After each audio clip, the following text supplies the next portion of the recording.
विधान परिषदेच्या 9 जागेसाठी 30 तारखेला शेवटची तारीख आहे उमेदवारी दाखल करण्याची। आणि राष्ट्रवादी काँग्रेसकडून विदर्भातून एकमेव महिला चेहऱ्याचं जे आहे सुरेखा ठाकरे यांचं नाव सध्या आघाडीवर। आपल्यासोबत सुरेखाताई ठाकरे स्वतः आहे। ताई, तुमचं नाव आघाडीवर आहे, काय सांगाल? माझं नाव नेहमीच आघाडीवर असते, परंतु आता आमच्या राष्ट्रवादीच्या राष्ट्रीय अध्यक्ष आदरणीय सुनेत्राताई पवार आणि पार्लमेंटरी बोर्ड ज्याच्यामध्ये आदरणीय प्रफुल्लभाई पटेल असतील, आदरणीय तटकरे साहेब असतील, भुजबळ साहेब असतील, हसन मुश्रीफ साहेब आहेत, दिलीप वळसे पाटील साहेब आहेत, ही सगळी मंडळी हा निर्णय घेणार आहे। माझं नाव कमीत कमी मी जेव्हा 2006मध्ये ते 10 जिल्हा परिषद अध्यक्ष मी नंतर झाले, पण त्याआधी मी महाराष्ट्राचे अध्यक्ष होते, तेव्हापासून विधान परिषदेसाठी माझं नाव आहे।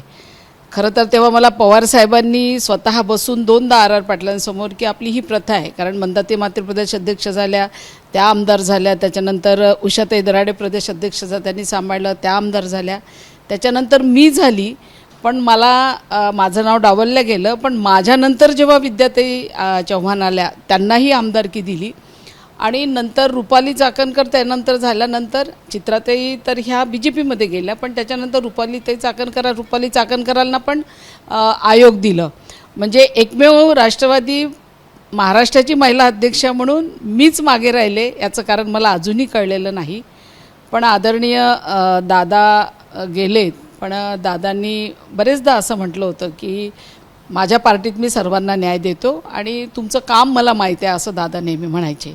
पण आत्ता नाव आघाडीवर आहे, जागा एकच आहे, त्याच्यामुळे आता महिलांना देतात, पुरुषांमध्ये पण फार चढाओढ आहे, त्याच्यामुळे आता मी सध्या काही सांगू शकत नाही। पण माझं नाव एक सिनियर अध्यक्ष लेडी म्हणून किंवा सिनियर पदाधिकारी म्हणून नेहमीच प्रेसमधनं सगळींकडनं माझं नाव चालतं। मला असं वाटतं की पुढं काय पार्टी निर्णय घेईल ते मला माहीत नाही। ह्या होत्या राष्ट्रवादीच्या नेत्या सुरेखाताई ठाकरे। कॅमेरामॅन अमोल देशमुखसह प्रणय निर्बाण, ABP माझा, अमरावती। ABP माझा, उघडा डोळे बघा नीट।